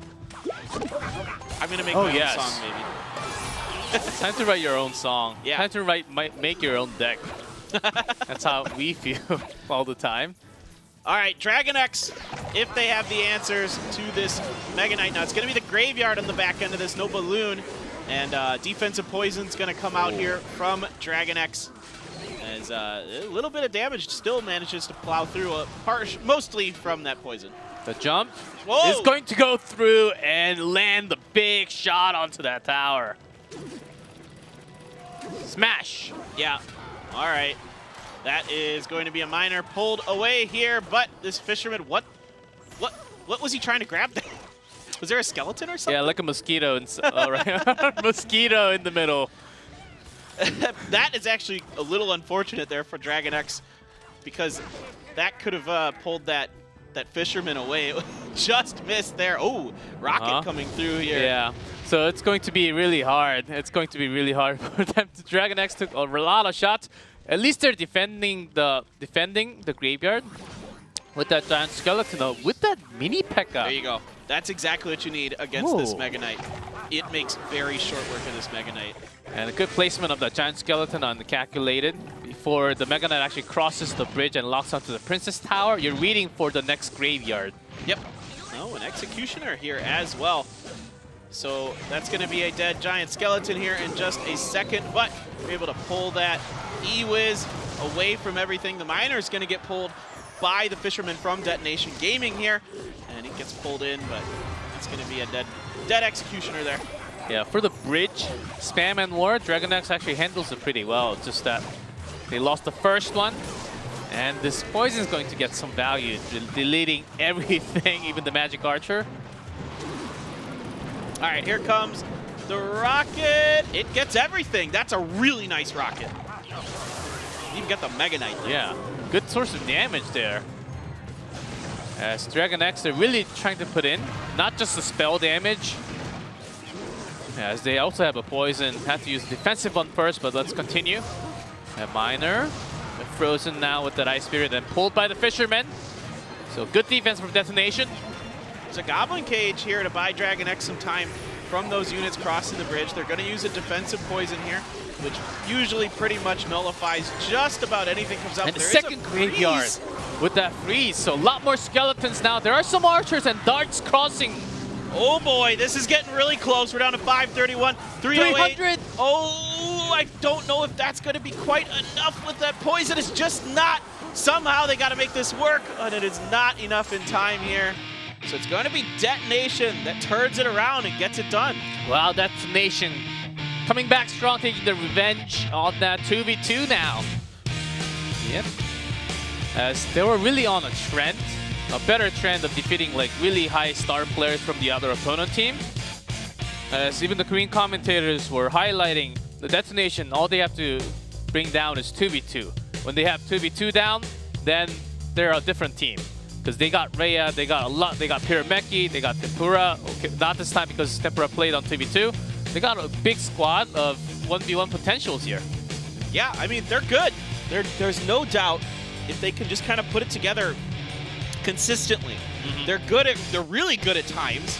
And then at other times, and I'm not just talking about 2v2, I'm also talking about 1v1. They're really good at times, but other times that they just look completely lost. I haven't seen real consistency out of them throughout the course of, CRL Asia since they... Yeah, you're correct. Yeah. They have their moments, and then they don't have their moments from time to time. But their 2v2, even though the first game went pretty one-sided for DragonX and how completed DragonX was in terms of their defense and their prep deck, Detonation actually turned this one around pretty well with the same, very, very similar deck. Yeah, I mean, they're just switching out the graveyard for the balloon. Basically is the biggest difference there. And, it's just a little weird to me. It just felt like DragonX just couldn't believe that those last two games that it was going to be Mega Knight again and again and again. But this is just what Detonation is prepared for. Yeah, even in Game 3. So DragonX, just in case Mega Knight comes out again with a very similar deck, they were ready with so many different things. Executioner, mini P.E.K.K.A, all those good single target damage units. But Executioner is not that great against Mega Knight. It's great against Lava Hound, but Lava Hound's banned. So yeah, there's no Tornado here, too. I'm kind of questioning the Executioner pick here. Yeah, so I thought they were going to have their own freeze in a way, but after seeing the rocket, then I said, maybe not. I think they're putting too many combinations, trying to have too many options, not just having one solid There's no real consistent win condition in that deck. I think they were supposed to just defend it really well and rocket down the tower over time. Yeah. That's what their thought process should be like in the 2v2. Okay, Detonation Gaming up 1-0. Now it's time for DragonX to maybe come back with Nuri on stage. The only problem with trying to rely on the rocket, I mean, yes, they had minor poison as well, but they're having to use those poisons defensively a lot, so you're not able to get the minor in for that chip damage plus the poison damage on top of it. So you're not getting that as your win condition. The rocket, you're not getting great value out of it because, yeah, you're hitting a musketeer and maybe doing some damage to a Mega Knight. Not bad, but at the end of the day, it's not. I don't think it's quite enough. Yes. We've seen some rocket plays coming down from DragonX, like OGN from last season. They basically relied on rocket damage to bring down that tower for the 3 minutes, and they have won a few games off of that. Time for that 1v1. Just heard an update from the production that Ray actually is not really feeling the greatest at the moment. He's actually pretty sick, but you lock in the roster the day before, so you can't change it. But he's up on stage. Let's see if he's actually able to pull out even in this bad condition form. Yeah, I was kind of wondering what was going on. I peeked into the studio just before the games were starting, and I saw Royale was kind of slouched over in a chair, not looking 100%. The coach was over there trying to cheer him up a little bit, so hopefully he's feeling up to it. Hopefully he can rally here, get this going for him. Up another mountain for Rhea. Okay, they got their 2v2 win, so less stressful situation for him though. Yeah, this is okay. So Goblin Barrel and the Rascals here. Potentially a similar deck to what we saw from Mikanboya. Yes, Nuri just spamming all those because Log has been used already. Got a lot of damage shipped in already from just one attack, about 900. Yeah, that's pretty decent here, and it is going to be the Prince this time from Nuri. Gets pulled into that Fisherman, but that's going to tank enough damage here. And now there's a Furnace coming down here from Rhea, so this looks like the RG kind of thing. And we'll see for sure. Yeah, with skeletons, we've been seeing some weird ones out there, but Furnace, yes. Yeah. That's the most likely one for sure. Yep, there it is. And so you've got some decent defense available here. Good log. If you're Nuri, yeah, it was a really nice log, but that Goblin Barrel is really going to town in the back. Trading damage, but certainly more for that RG. Oh, yeah. That RG is, you can't let him do that kind of stuff. Is that like a 5th shot with the Fire Spirit connecting Baby Dragon Tower down? Rhea's just like, I'm sick, I want to go home. I'm sick of RG too. Not that. I'm talking about you, RG Oh, Sparky. yeah, well, I'm never sick of that. They can play RG or Sparky all day, and I'm happy. Yeah, Nuri was pretty happy with the first cycle, about 900 damage, but the big RG moment, it's tough. You got to really save up that log. All right, they're good. Yeah, Prince with the Goblin Gang behind it here, but you've got the Furnace, and you've got the Fisherman to pull that Prince. And in fact, it locks onto the Furnace, so it doesn't even hit the Fisherman, which is really important there. Just a little bit harder because you have the Fisherman pulling everything. And the barrel just does not do as much as RG. There's not really too many tools to take out the RG straight on. When that log follows that RG, really nice placements are required from Nuri. Yeah, it's going to be really hard. He's got to make those Goblin Gangs work for him. That's his best defense. Oh, he's been ready for that off timing. It's a little bit higher, you know. Yeah, if you want to try that, I feel like it's better to go straight behind the tower and like where the red carpet is. Or a little behind it, just to get the log doing less efficient work. Because it's a little harder to judge that. This one does connect just a little more. Ooh. Oh, he doesn't get all the Goblin there. Oh, 27, but has to use an extra one. And that was an extra log, too. Yeah, just missed that Goblin on the side there. So Nuri's able to at least even it up, send it to overtime, but he is pretty significantly behind in Princess Tower damage. We're going to get another push going here for Rhea. Is he going to find the opportunity to drop that RG? No, he's probably not, because with that Prince there, you don't want that RG to get chewed up by him. And good catch with that rocket onto the tower and end together with that Baby Dragon. But the RG push. Okay, now you don't have a lot of good answers if you're Nuri.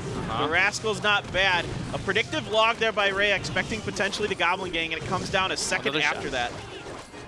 2 shots from RG will finish the game. I think Pocket is the answer from Rhea. About 2,000, a little less than 2,000 to go for Nuri. When the King Tower is activated, we all know those goblins do not work as well. Yep, it's just not quite as potent there.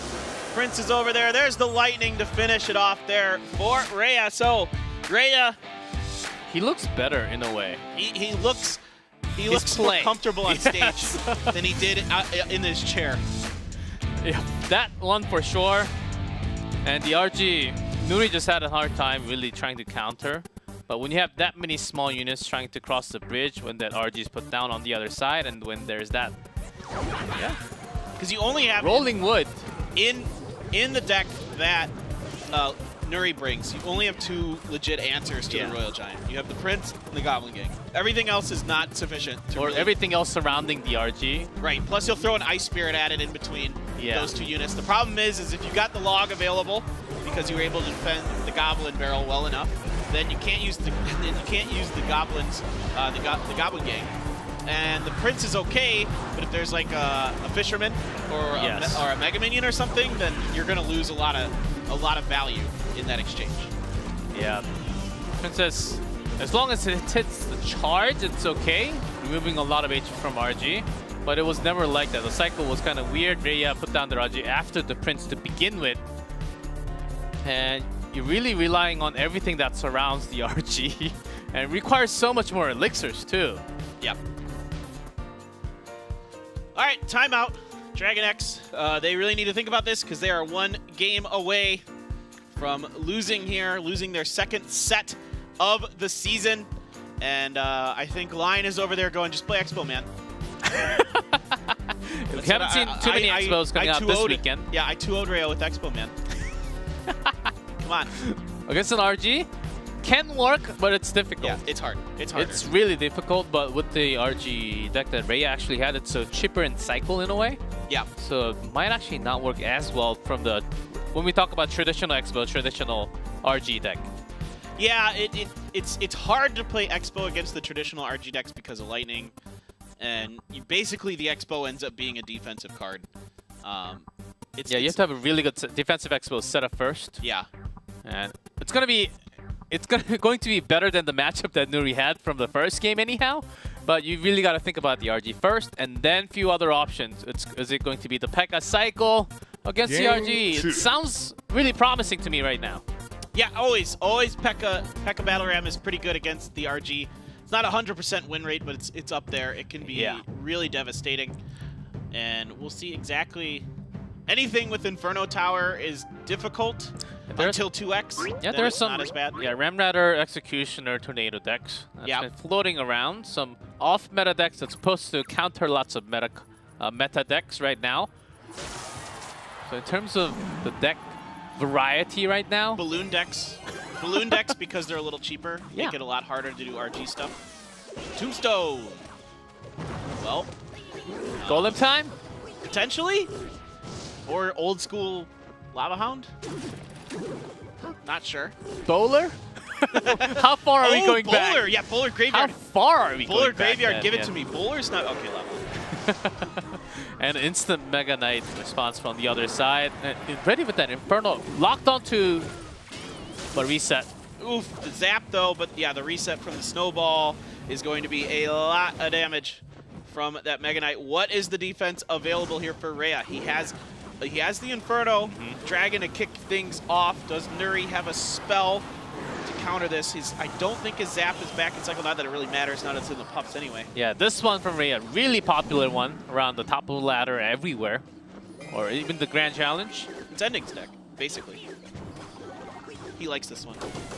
Yeah, but I don't want to call it Endings deck. He's allowed. He's allowed to have one that he likes. But yes, it's very, very popular. It's hard. It's you push, push, push when there are ground units pushing, Mega Knight time. But up against this many air units, so not the best type of situation you're looking for when you drop your Mega Knight. Yep.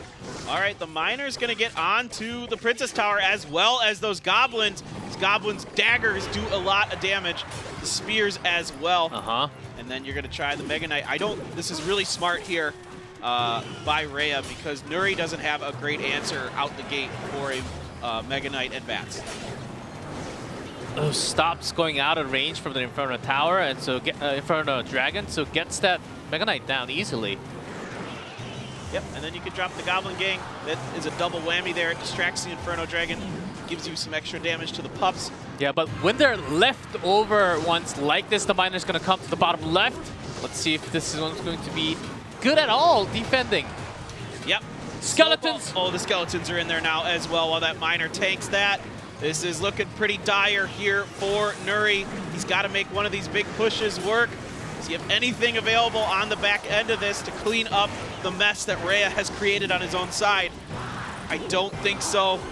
That tombstone is not in the right position to stop the miner.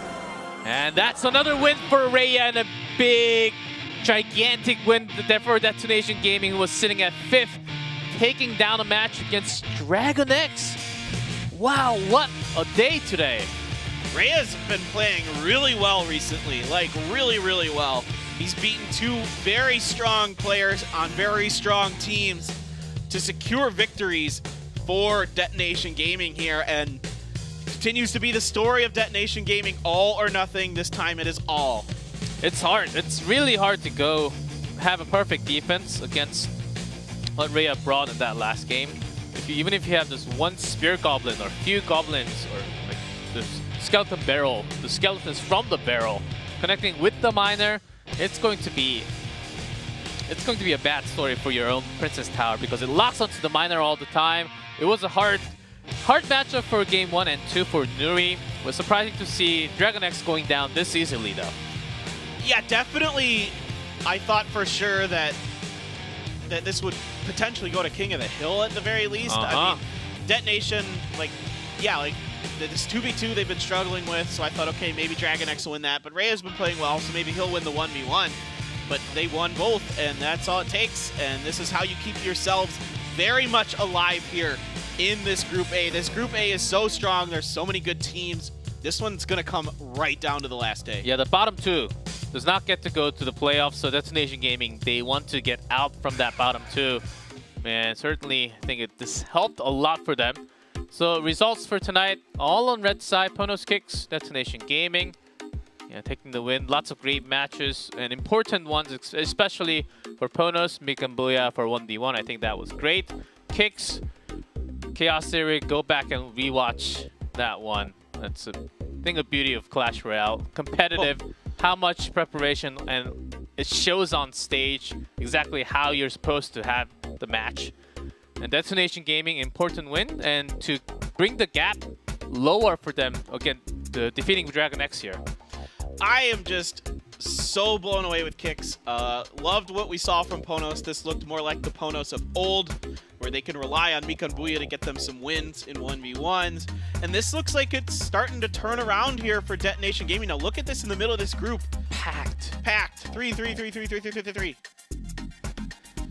Whoa, that is going to be wild. Yeah, next 2 couple of teams weeks. with 4-2, 3 teams with 3 threes. I'm going to have to go review the tiebreaker rules after this. Right there, match head-to-head, game and crown. Yep. I think. Yep. I think so. Yes. So next week, we go back to Group B. Same story for Group B. They get to go face each other once again. It's going to be exciting as it's only half of the season. And we're just starting the second half. We're seeing exciting matches coming out. And soon after, we're going to hit the next patch of October too. Oh yeah, we're coming up on that pretty it's already soon. 26th, 28th, 29th. Look at that Saturday game, that first game. Buckle up, people, because that one is going to be for the top spot in Group A. DragonX versus Kicks. Woo! Yeah, first, second place. Wow, that's a roller coaster going up right now. For that big drop on Saturday. We're already going up the slope. I just buckled up, okay? Gotta safety first, and then we go up the roller coaster, man. I'm not putting my seatbelt on, no harness. What? We're just going right for it. And then you put your hands up too when you go down. You're that kind of person.